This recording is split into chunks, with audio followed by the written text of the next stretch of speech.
Mayong adlaw sa inyo tanan. Kagyari kita karon sa Salzburg, Austria, kundi in ginshoot ang isa sa pinakapopular na movie sa 1965 na kilala naton na The Sound of Music. Ang sa likod naton, amo ni siya ang lake na kag ginatawag sa lugar nga Leopold's Crown Palace. Amo ni siya ang scene kung sa diin ang mga kabataan nagasakay sa baroto kag nag-capsize ang baroto with Maria kag dito nag-abtan sila ni Captain George Bontrap kag nag-argue si Maria kag baisay sila jutay ni Captain George Bontrap kag amo ni siya ang scene kung sa diin very traumatic to para sa kay Gretel ang youngest kay tungod hindi siya kabalo maglangoy.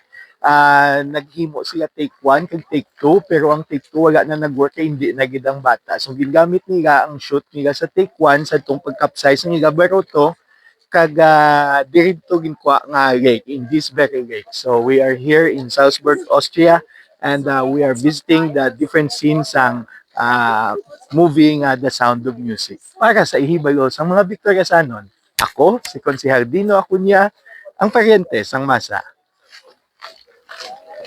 Yeah.